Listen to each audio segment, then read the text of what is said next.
Welcome back to smart bio simplified channel. आज का हमारा टॉपिक है होम्योस्टेसिस। एग्जाम्स के हवाले से ये इंपॉर्टेंट टॉपिक है। अक्सर ये शॉर्ट क्वेश्चन आ जाता है, ये लॉन्ग क्वेश्चन भी पूछा जा सकता है। तो होम्योस्टेसिस जो है एक लैटिन वर्ड है जो दो वर्ड से निकला है। एक ग्रीक वर्ड है होमियोस मतलब लाइक, और इंग्लिश का वर्ड है स्टेसिस। जो स्टेसिस है वो इंग्लिश का वर्ड है जिसको मिला के होम्योस्टेसिस निकला है, और इसका मतलब है बैलेंस या स्टेबिलिटी। क्या मतलब है इसका? बैलेंस या stability. The organs and the organ systems of the body work in the coordination to maintain a stable internal environment। कहते हैं कि organs और organ system जो हैं बॉडी के वो मिल के काम करते हैं, कोऑर्डिनेशन में होते हैं। तो ये कोऑर्डिनेशन जो है वो मेंटेन करती है जो बॉडी का स्टेबल इन्वायरमेंट है, जिसे स्टेबल इंटरनल इन्वायरमेंट बोला गया। यानी कि बॉडी का अंदरूनी इंटरनल और स्टेबल इन्वायरमेंट को मेंटेन रखने में जो ऑर्गन सिस्टम जो हैं वो कोऑर्डिनेट कर रहे हैं या कोऑर्डिनेशन में वर्क करते हैं। इट इज़ कॉल्ड होम्योस्टेसिस, और इसी को होम्योस्टेसिस बोलते हैं। Homeostasis is defined as the ability of an organism to maintain a stable internal environment of the body despite changes in external environment। तो कहता है कि होम्योस्टेसिस से मुराद जानदार की वो एबिलिटी, ऐसी एबिलिटी टू मेंटेन रखने की ability stable internal environment. Body का जो स्टेबल इंटरनल इन्वायरमेंट है, बॉडी का इन्वायरमेंट किस तरह का है? स्टेबल किस्म का है, वो बैलेंस रखता है, वो स्टेबल रहता है। तो उस स्टेबिलिटी को मेंटेन रखने की जो सलाहियत है वो होम्योस्टेसिस कहलाती है। डिस्पाइट का मतलब विदाउट बीइंग अफेक्टेड, बगैर अफेक्ट हुए चेंजेस, तब्दीलियां इन द एक्सटर्नल इन्वायरमेंट।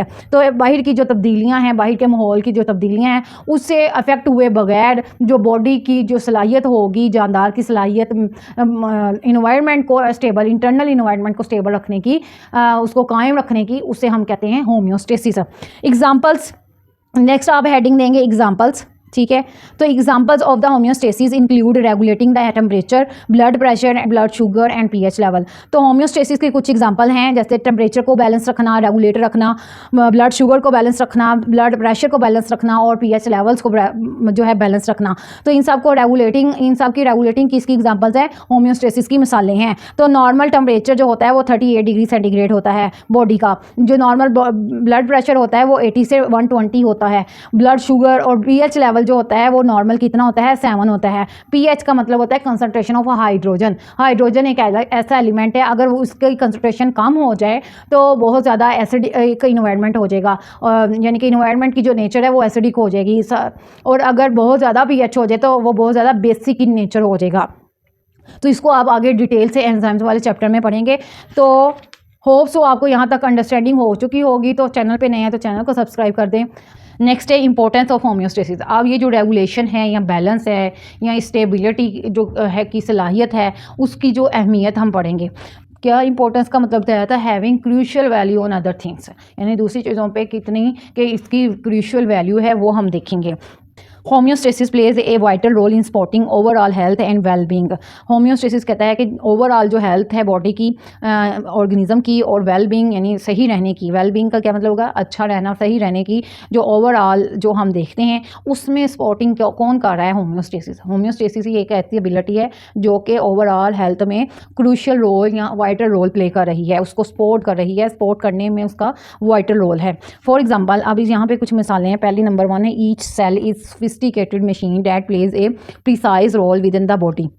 तो कहता है ईच सेल, हर सेल, सोफिस्टिकेटेड का मतलब है हैविंग, सोफिस्टिकेटेड का मतलब having, machine that plays a precise, मुकम्मल, प्रिसाइज का मतलब होता है कंप्लीट या मुकम्मल, role within the body. हर सेल जो कहता है कि एक ऐसी मशीनरी रखता है, एक ऐसी मशीन रखता है जो कि मुकम्मल करदार जो है बॉडी के अंदर अदा कर रहा होता है।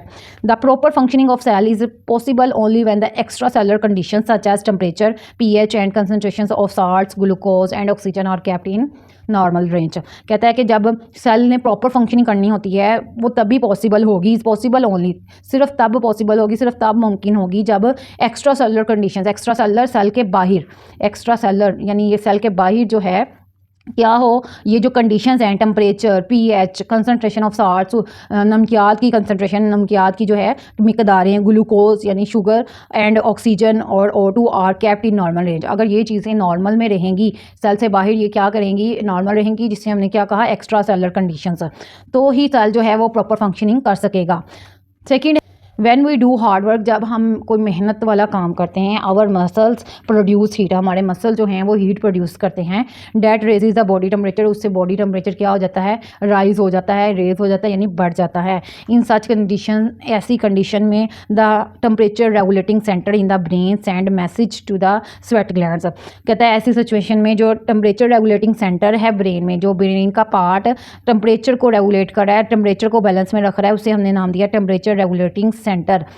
अब ये ब्रेन में मौजूद होता है, ये सेंड करेगा मैसेज टू स्वेट ग्लैंड्स, जो जितने पसीने के जो ग्लैंड्स है, ग्लैंड्स क्या करते हैं, कोई ना कोई हार्मोन क्रिएट करते हैं। तो जो स्वेट ग्लैंड्स होंगे, जो पसीना जिससे जो है बनेगा, वो ग्लैंड्स क्या करेंगे, वो ब्रेन उन ग्लैंड्स को क्या करेगा, उन्हें मैसेज सेंड करेगा। एज अ रिजल्ट, नतीजे के तौर पे स्वेटिंग जो है, पसीना आना शुरू हो जाएगा, occurs, and the temperature of the body falls to normal, और बॉडी का टेम्परेचर जो है वो नॉर्मल की तरफ कम हो जाएगा। तो नॉर्मल तक जो है उसका टेम्परेचर कम हो जाएगा।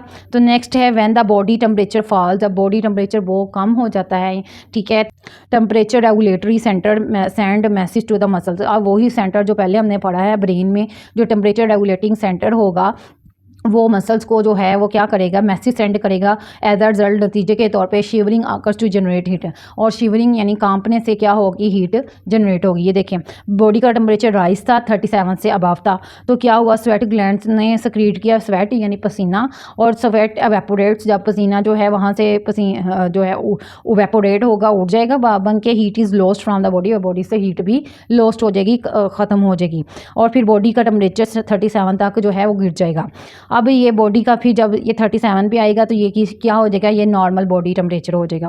इसी तरह जब बॉडी का टेम्परेचर 37 से बिलो होगा तो मसल्स जो हैं वो शिवरिंग करना शुरू कर देंगे, कांपना शुरू कर देंगे, और शिवरिंग से जो है वो क्या प्रोड्यूस होगी, हीट प्रोड्यूस होगी। जब हीट प्रोड्यूस होगी तो बॉडी का टेम्परेचर कहाँ तक राइज होगा, 37 डिग्री सेंटीग्रेड तक, और जब यहाँ तक ये राइज होगा, बढ़ेगा, तो ये फिर नॉर्मल बॉडी टेम्परेचर में आ जाएगा। तो ये क्या है, एक होम्योस्टेसिस ऑफ बॉडी टेम्परेचर हमने पढ़ा। वैन वी ड्रिंक जूस या जूस पीते हैं, blood glucose level rise in this situation, तो इस हालत में बॉडी का ग्लूकोज लेवल जो है वो बढ़ जाता है।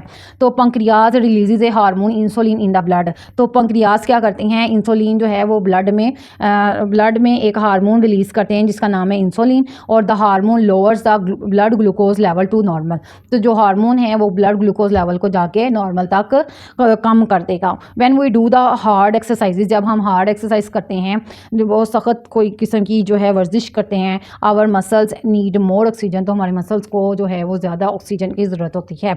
क्यों होती है, मसल्स के अंदर जो मसल सेल्स हैं वो सेलुलर रेस्पिरेशन करनी शुरू कर देते हैं, और उस सेलुलर रेस्पिरेशन करवाने के लिए, उस प्रोसेस के लिए ऑक्सीजन चाहिए होती है।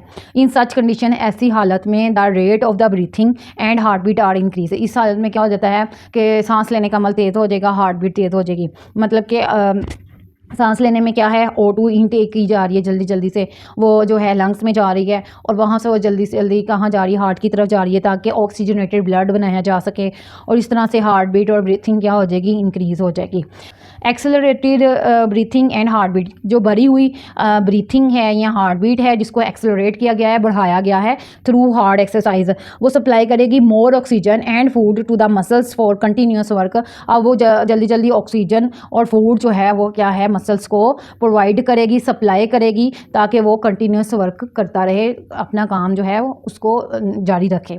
नेक्स्ट है role of organ systems in homeostasis. Homeostasis में हमने ऑर्गन सिस्टम्स का रोल जो है उसको पढ़ना है कि ऑर्गन सिस्टम्स क्या क्या किरदार अदा कर रहे हैं। वैसे तो हमारी बॉडी में 11 ऑर्गन सिस्टम्स हैं, जिनको हमने कुछ पढ़ लिया है, कुछ नए हैं जिनके बारे में यहाँ पे पढ़ेंगे। जिसमें पहला आता है एंडोक्राइन सिस्टम, ठीक है, इसमें तमाम ग्लैंड्स होते हैं, और ये तमाम ग्लैंड्स पे मुश्तमिल है, वो तमाम ग्लैंड्स हार्मोन सेक्रीट करते हैं ताकि जो है बॉडी बैलेंस में रहे। दूसरा है कार्डियोवास्कुलर सिस्टम। कार्डियोवास्कुलर सिस्टम में एक तो कार्डियक मसल्स कहाँ पे प्रेजेंट है, हार्ट में, और वास्कुलर जो सिस्टम है वो वेजल्स का, ठीक है। तो जितना भी हार्ट प्लस वेजल्स हैं वो क्या हैं, कार्डियोवास्कुलर सिस्टम कहते हैं, और इसको सर्कुलेटरी सिस्टम भी बोलते हैं। दूसरा है हमारे पास यूरिनरी सिस्टम, जिसमें जो है किडनीज, यूरेथ्रा, यूरेटर यानी यूरिन फॉर्मेशन होती है, यूरिन प्रोडक्शन होती है, वो है यूरिनरी सिस्टम। गुर्दे आ गए, इसमें यूरेथ्रा आ गया और यूरिन प्रोडक्शन ये करवा रहे हैं, वो यूरिनरी सिस्टम है। एक और है यहाँ पे इंटेग्यूमेंट्री सिस्टम। इंटेग्यूमेंट्री सिस्टम जितना भी स्किन है हमारी जिस्म पे, जितनी भी स्किन है, फुल बॉडी स्किन, जो क्या कहलाती है integumentary system. Number 1, nervous system and endocrine system regulate and coordinate activities such as heart rate, respiration and metabolism. कहता है कि नर्वस सिस्टम जिसमें ब्रेन और नर्व्स शामिल हैं, और एंडोक्राइन सिस्टम जिसमें तमाम ग्लैंड्स जो हार्मोन सिक्रीट करते हैं, वो वाला एंडोक्राइन सिस्टम। ये दोनों सिस्टम कहता है रेगुलेट करेंगे और कोऑर्डिनेट भी करेंगे, बैलेंस भी रखेंगे और कोऑर्डिनेट भी करेंगे एक्टिविटीज़ को, सरगर्मियों को। कैसी सरगर्मियाँ? Heart rate, respiration. Heart rate nervous system कैसे कंट्रोल कर रहा है? Brain is the control centre, वो ही जो है नर्व्स के थ्रू सिग्नल्स भेजता है हार्ट को, और जो बाकी जो है ऑर्गन सिस्टम्स को, यही नर्व्स के थ्रू क्या भेज रहा होता है? सिग्नल्स भेज रहा होता है। तो इस वजह से हार्ट रेट कौन कंट्रोल कर रहा है? Nervous system and endocrine system. Respiration, जितना भी जो है बॉडी में O2 को इस्तेमाल करके जो है सेलुलर इसमें रेस्पिरेशन की जा रही है, तो फूड को जो है वो क्या किया जा रहा है? ब्रेक डाउन की जा रही है। फूड में CH बॉन्ड का टूटना क्या कहलाएगा? रेस्पिरेशन। एंड मेटाबॉलिज्म में भी फूड ब्रेक डाउन होती है। फूड के बड़े मॉलिक्यूल जो हैं वो छोटे मॉलिक्यूल्स में उनको ब्रेक किया जाता है। They also respond to the changes in the environment. अब कोई इन्वायरमेंट में चेंज आ गई, तब्दीली आ गई, उसको भी ये रिस्पॉन्स करेंगे। Number 2, respiratory system ensures that the body receives enough oxygen for cellular respiration. Respiratory system जिसमें नेजल कैविटी शामिल है, लंग्स शामिल हैं, ब्रोंकाई हमने पढ़ा, ठीक है, विंड पाइप था उसमें। तो ये सारे इंश्योर करते हैं कि बॉडी जो है इनफ ऑक्सीजन जो है वो सेलुलर रेस्पिरेशन के लिए, जितनी भी सेलुलर रेस्पिरेशन होनी है, सेल्स के अंदर क्या हो रही है? सेलुलर रेस्पिरेशन हो रही है, तो उसके लिए जितनी भी ज़रूरी इनफ ऑक्सीजन है, नीडेड ऑक्सीजन है, उसको बॉडी क्या करे? रिसीव करे। वो इस बात को क्या बनाएंगे? इंश्योर करेंगे, यकीनी बनाएंगे। It also expels excess carbon dioxide from the body. इसने जितनी भी अजाफी कार्बन डाइऑक्साइड है उसको भी बॉडी से बाहर एक्सपेल करना है, बाहर खारिज करना है या फेंकेगी। Number 3, cardiovascular system. Cardiovascular system में हार्ट है और साथ में क्या है? ब्लड वेसल्स हैं। ये system plays a crucial role in the regulating body temperature. इसने बॉडी का जो टेम्परेचर है वो रेगुलेट रखना है, उसको बैलेंस करने में अहम रोल अदा करना है। एंड pH लेवल और pH लेवल मैंने क्या बताया? Concentration of hydrogen. अगर बहुत ज़्यादा कम कंसनट्रेशन ऑफ हाइड्रोजन होगी तो वो क्या होगा? बहुत सारा एसिडिक जो है इन्वायरमेंट हो जाएगा। और अगर बहुत ज़्यादा कंसनट्रेशन है, pH लेवल ज़्यादा है, तो वो बहुत ज़्यादा क्या हो जाएगी? बेसिक इन नेचर हो जाएगा। तो नॉर्मल pH लेवल क्या है? 7। It also ensures that all cells receives the necessary substances for proper functions. इसको इंश्योर बनाएगा कि तमाम सेल्स ज़रूरी necessary substances proper functioning के लिए रिसीव करते हैं। It also ensures that all cells receive the necessary substances for proper functioning. ये इस बात का भी यकीनी बनाएगा कि तमाम सेल्स जो ज़रूरी necessary substances हैं proper functioning के लिए, सेल की proper functioning के लिए जो ज़रूरी necessary substances हैं वो भी रिसीव कर रहा है। Digestive number 4, digestive system works for proper distribution of nutrients to cells for energy growth and repair. अब डाइजेस्टिव सिस्टम क्यों है? फूड क्यों हम लेते हैं? ताकि हमें एनर्जी है, हम उस एनर्जी को काम करने के लिए यूज़ करते हैं डेली एक्टिविटीज़ के लिए। दूसरा, हमारी बॉडी ग्रो करे। तीसरा जो है, और तीसरा जो है, अगर कोई डैमेज आ जाता है, कोई कट लग जाता है, कोई किसी किस्म का भी डैमेज आ जाता है, उसको क्या करे? रिपेयर करे। उसके लिए हमें क्या चाहिए? फूड चाहिए। अब वो फूड जो है वो डाइजेस्ट भी होनी चाहिए। तो जो डाइजेस्टिव सिस्टम है, जिसमें स्टमक है, जिसमें इंटेस्टाइन्स हैं, लीवर है, वो सारा सिस्टम क्या करता है? वर्क करता है for proper distribution of nutrients to the cell. अब इसने कहना है ये काम किस लिए करता है?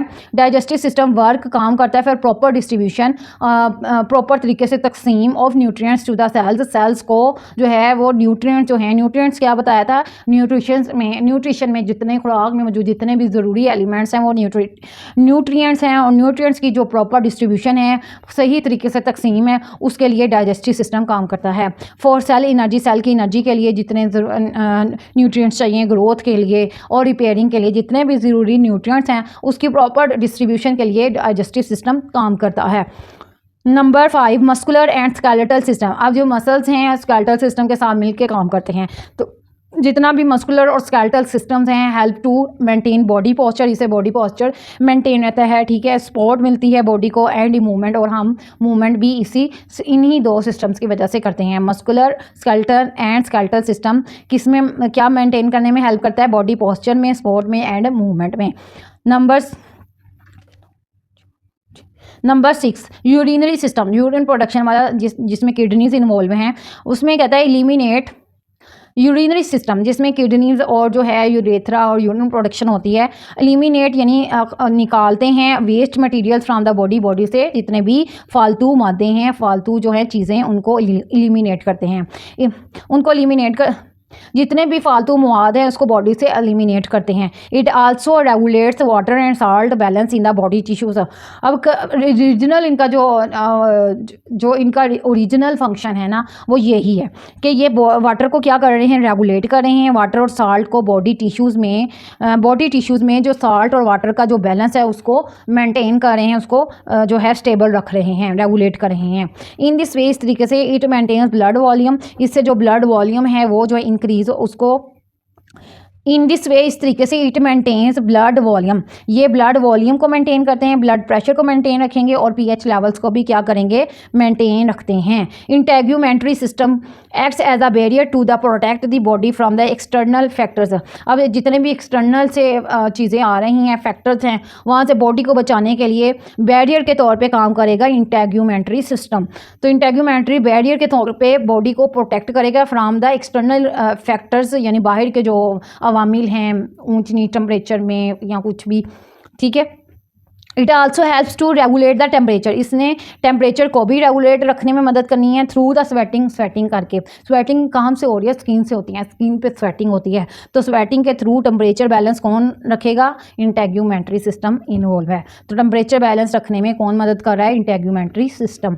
होप सो आपको ये लेक्चर समझ आया हो, पसंद आया हो तो अपने दोस्तों के साथ लाजमी शेयर कीजिएगा और चैनल को लाजमी सब्सक्राइब कर दीजिएगा। अल्लाह हाफिज़।